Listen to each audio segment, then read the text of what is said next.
All right, so in this discussion, we're going to look at warm-up and stretching or warm-up and flexibility, talk about some of the tenets of warm-up, what exactly it does, and kind of some of the best practices for kind of preparing oneself for physical activity, look at some of the physiology behind it, and talk about some ways to kind of structure a warm-up for most individuals.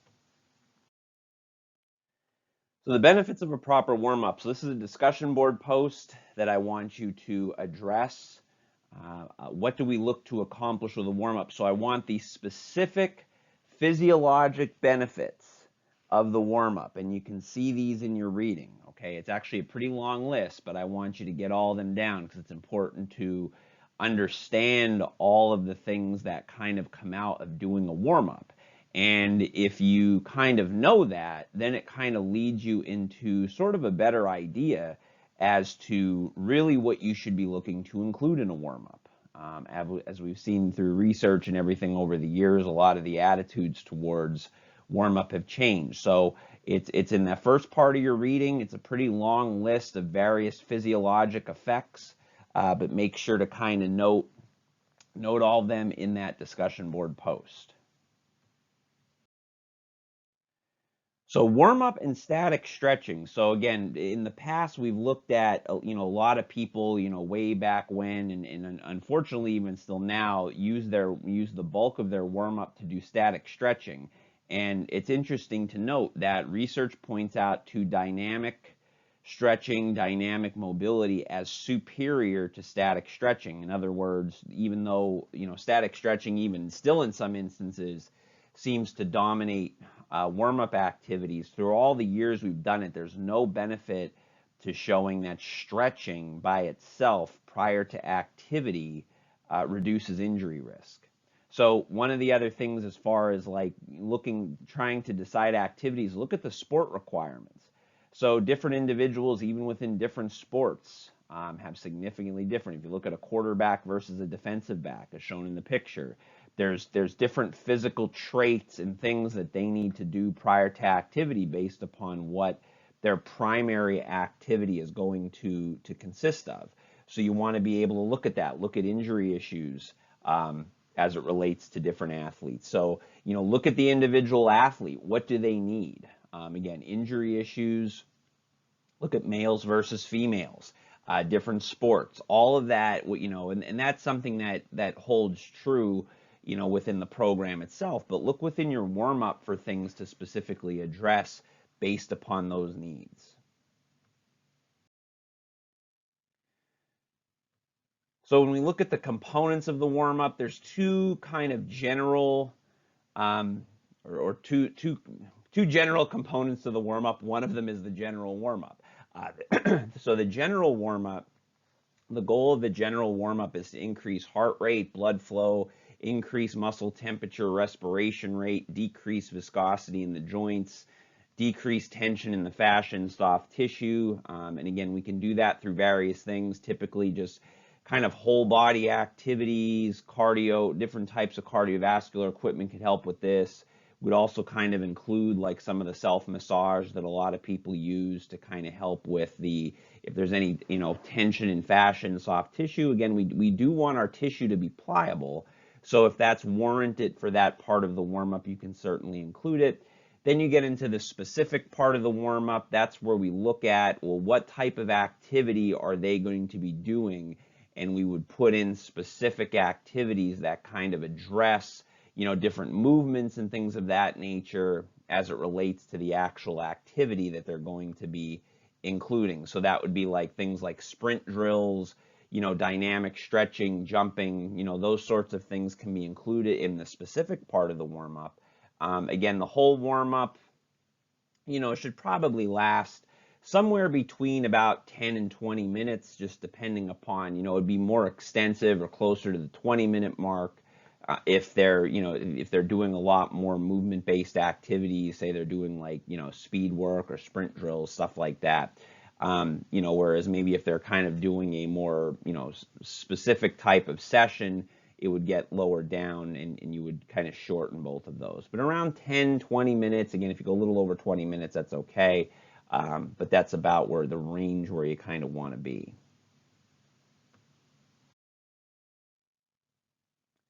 So your textbook talks about what they call the ramp protocol. And again, I think this is kind of a good way, again, we always kind of look for, well, how can we structure? Where should we put certain activities? Well, the ramp protocol kind of helps with that. So the first part, ramp is a mnemonic, so raise. So as we talked about with the general warm up, raising, we're talking about elevating body temperature. We're talking about raising the respiration rate. We want to, increase blood flow. We want that joint fluid viscosity to decrease. And we want to do that through low intensity activities that, maybe stimulate movement patterns related to the upcoming activity. Activate and mobilize, okay? Now we want to move actively through a range of motion. So what we want to start to do now is start to increase the range of motion of our activities. Really start to mobilize the joints, mobilize the soft tissues, gradually increasing the range of motion and even maybe the speed of the range of motion that we're doing things as well. And then potentiate. So potentiate looks at, again, you want to stimulate the nervous system. Again, the nervous system is responsible for really kind of dictating all our movement and activity. So again, we start to really increase the intensity here. So look at maybe some sports-specific activities required before the session. So, a really good example of this would be, if someone were performing a speed workout, a really hard speed workout, the last couple drills or the last couple activities of a warm-up prior to that would be things that, closely related to sprint work, okay? Different types of like, A skips, B skips, those sorts of things, which are basically sprint drills that you would do, and even possibly even doing some, lower intensity sprinting, gradual ramp ups of sprinting. I would tend to do that a lot. I would have them run at 75%, maybe do, well, even before that, 50%, 75%, and then maybe one full speed sprint, kind of heading into, at a short distance, heading into whatever it is that they were going to be doing prior to their given activity.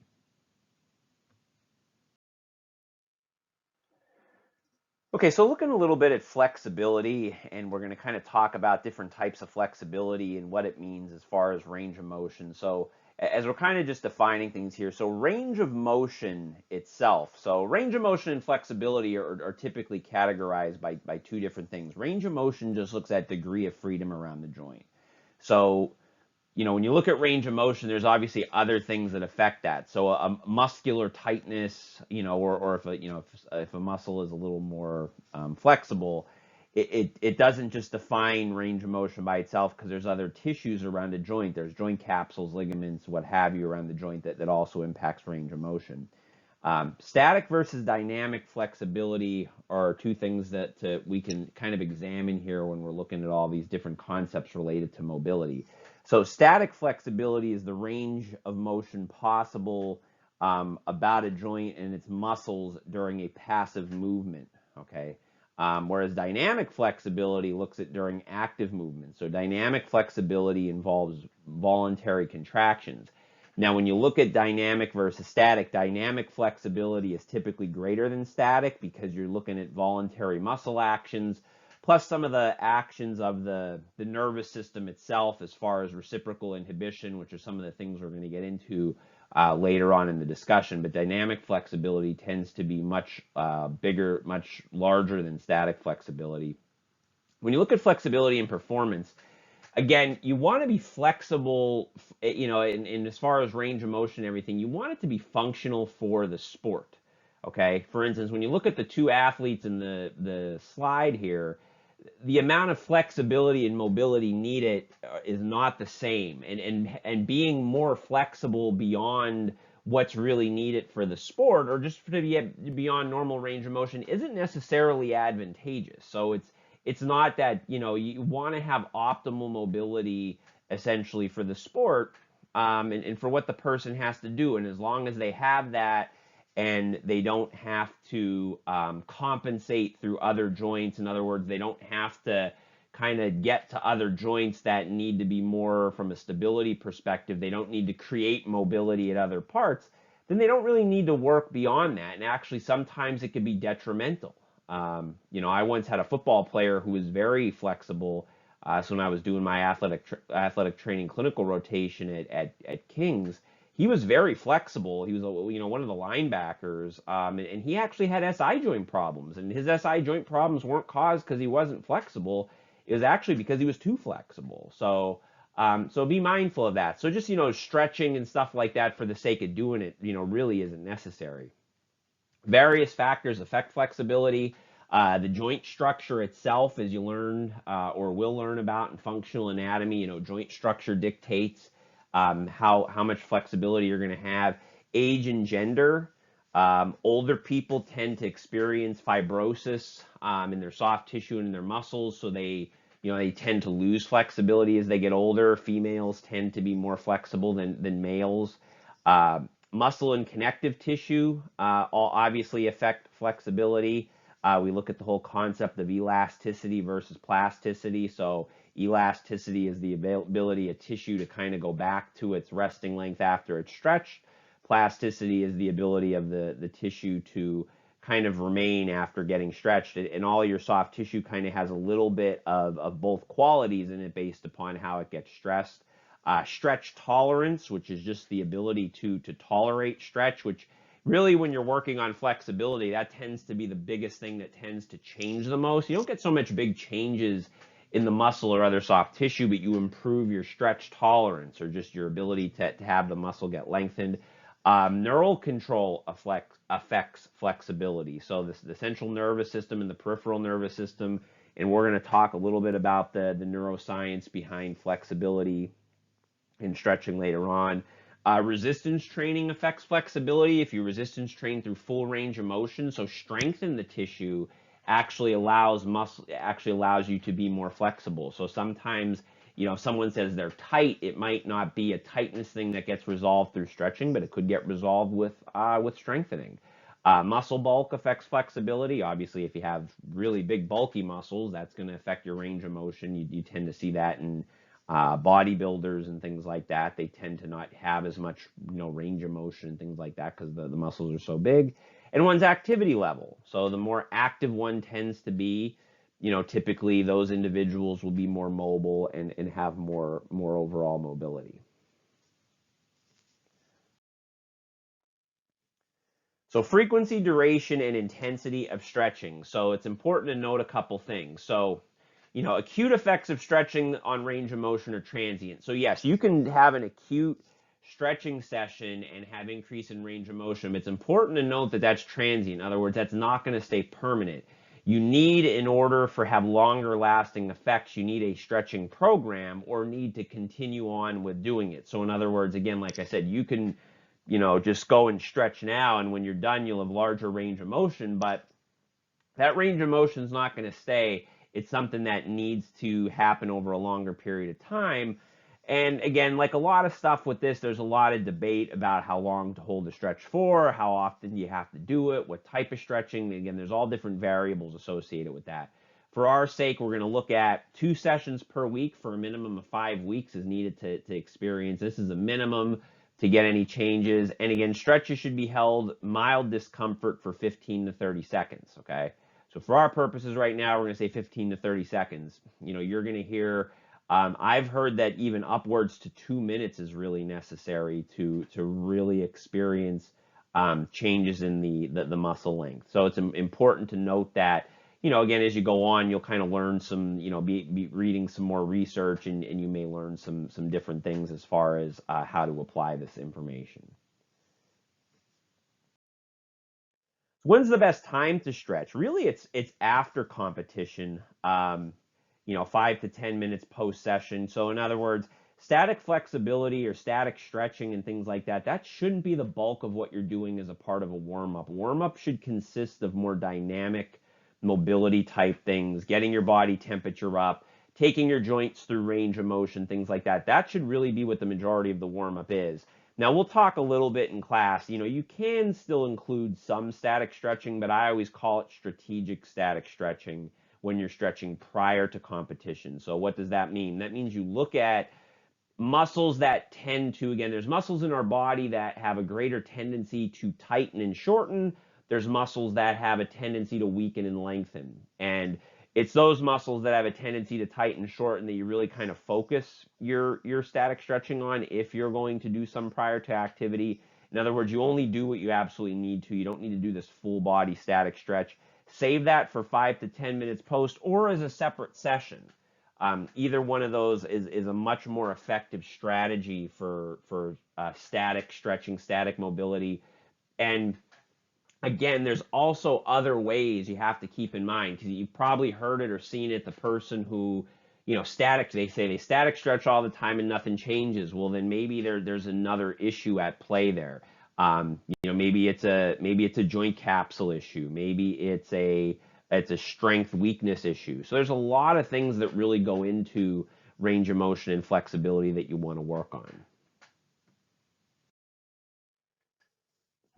Okay, so now we get a little into kind of the neuroscience behind muscle length and tension. And when we look at proprioceptors as they affect muscles, so there's different proprioceptors throughout the body. You have proprioceptors in your joint capsules and ligaments. As we're going to talk about proprioceptors in the muscle and tendon. So the two proprioceptors we're going to talk about, one, we're going to look at the muscle spindle. So the stretch reflex is something that we have. It's activated by muscle spindles, and this all works between the proprioceptors and the spinal cord. So what you're seeing in the picture here is they're kind of showing you the volley with the stretch reflex. So what we're essentially looking at here, is the muscle spindle present inside the muscle. Okay, so we're going to talk about the Golgi tendon organ in a bit. We're looking at the muscle spindle. So the muscle spindle is present in here, and the intrafusal fibers of the muscle spindle monitor changes in muscle length. Okay, so what they do is they monitor changes in muscle length. When they notice that there is a change in muscle length, particularly a fast change in muscle length, they send a volley of impulses to the spinal cord. Dorsal horn of the spinal cord comes out, the ventral horn comes back to what are called the extrafusal fibers, and muscle spindles are responsible for causing contraction when they are stretched. Okay, so that's what muscle spindles do. Muscle spindles respond to changes in muscle length, and they respond by contracting. Now we look at the Golgi tendon organ. You can see the location of the Golgi tendon organ. That has a little bit of a different function. Golgi tendon organs are sensitive to muscle tension. So Golgi tendon organs are sensitive to muscle tension. They react by relaxing. Okay, so they produce relaxation in the muscle. And essentially the Golgi tendon organs work as a protective mechanism. So in other words, if the Golgi tendon organ is sensing tension in the muscle, what the concern is that the muscle is going to get damaged. So what the Golgi tendon organ does is the Golgi tendon organ produces relaxation. There's also two types of inhibition that occur with the Golgi tendon organ. There's autogenic inhibition and reciprocal inhibition. Autogenic inhibition is the muscle's ability to lengthen after it contracts. Okay, so when you tense up a muscle and relax it, that muscle then has an ability to lengthen more. Okay, because of the sensation of the tension from the Golgi tendon organ. Then there's reciprocal inhibition. That's when a muscle relaxes in response to another muscle contracting. So in other words, if you go and flex your hip extensors have to relax.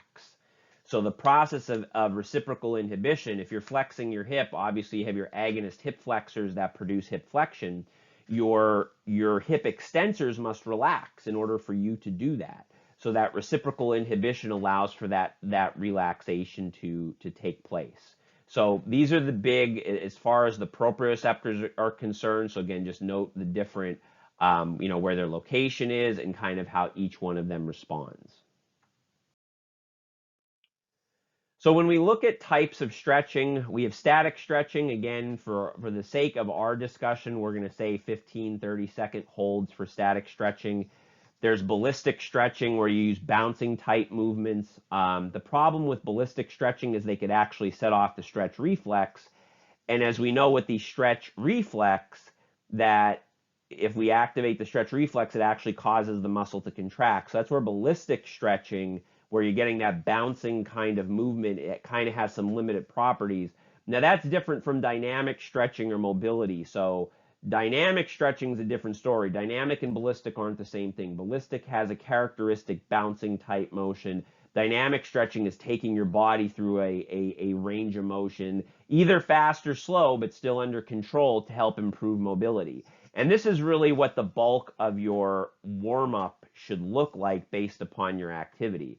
So first, obviously, you want to make sure you increase your body temperature, and overall you want about a 10 to 20 minute movement. And this is kind of something that I've always done in the past is whenever you're designing a warm up, you want to organize your activities. So I've always broken things down based on whether movements are stationary, movement based, or ground based drills. So stationary means you're standing and you're doing whatever it is you're doing, whether it be body weight squats or lunges, joint circles, whatever. Those would be stationary movements. Movement based things would be just that, moving point A to point B. So walking lunges, skipping drills, shuffling drills, whatever that may be, would be movement based, and then ground based would be any type of dynamic stretching or mobility while you're on the ground, either on your back, on your stomach, kneeling, quadruped, 4-point, whatever. Okay. That's just always the way I've kind of organized my drills. And I think it's a good way if you're, again, if you're going to design warm ups, keep things organized. I don't ever find that, like, when I do assignments for students in other classes and they design warm-ups, I don't necessarily think there's anything wrong with the exercises they pick. Sometimes their order's a little off and they're kind of 1 minute they're moving, they're on the ground and everything else. You want to make sure that you keep it organized. There's proprioceptive neuromuscular facilitation stretching, or PNF stretching, and there's three types of there's three types of PNF stretching. There's the hold relax method, there's the contract relax method, and then there's the hold relax with the agonist contraction. Okay. The first two utilize autogenic inhibition, and the last one, the hold relax with agonist contraction, facilitates both autogenic and reciprocal inhibition. So what PNF stretching looks to do is again, remember we said the nervous system also dictates our muscle length when we're going through mobility. The PNF stretching looks to kind of take that and harness it to allow us to get greater and greater increases in flexibility with stretching. So it kind of addresses both the soft tissue and the nervous system side of things. So here I'm going to show you an example of the hold relax method. Now again, I'm showing you on a picture, so it'll be kind of maybe a little harder to see, but I'll kind of talk about it with you when we meet in class. So if we look here, the individual getting stretched, what you essentially do is you always start out with like a little bit of a longer stretch, 30 seconds or so, holding them in that position. Then what you'll have them do is you'll have them push into your hand. So this is the hold relax. So with the hold relax method, what they're going to do is after they're stretched for a period of time, so what she would actually look to do is push into his hand, and then after that, so after about a 5-second contraction, he would then take her through a greater range of motion, and that's what you're seeing here. Okay, so he would provide resistance. So after the stretch, which you saw in the first picture, she would actually be pushing here. He would be resisting her into hip extension. After about a 5 to 10 second contraction, and it doesn't have to be maximal, he is going to push her further. And what's happening there is through autogenic inhibition, that enables him to get greater range of motion, because what happens is that muscle tightens up, it triggers off the Golgi tendon organ. That autogenic inhibition, then when he goes to stretch her, will allow for greater range of motion.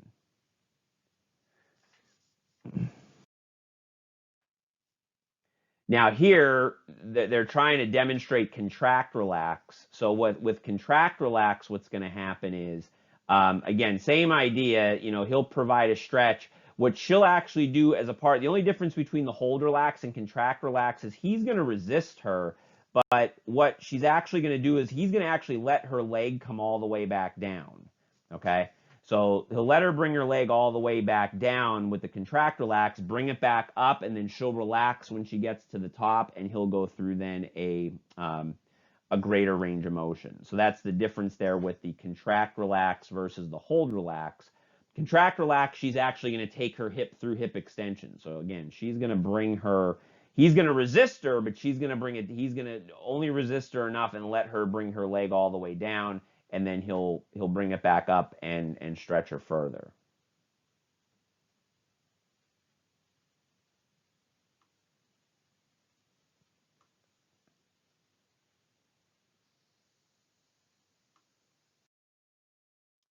Now the hold, relax with the agonist contraction. So now you're going to start out just as you would the hold, relax. So again, stretch, hold it for 30 seconds, have her push, he'd have her push into his hands for a 5 to 10 second contraction isometrically. The difference with the hold, relax with agonist contraction is when he comes up, in addition to him pushing her forward, she will actually activate her hip flexors, which are the agonists, because he's stretching her into hip flexion. She will utilize her hip flexors to also assist him with it. So there you're getting both the autogenic inhibition from the contraction of the hamstring muscles, then you're getting the reciprocal inhibition from the contraction of the hip flexors, which will then allow for greater range of motion.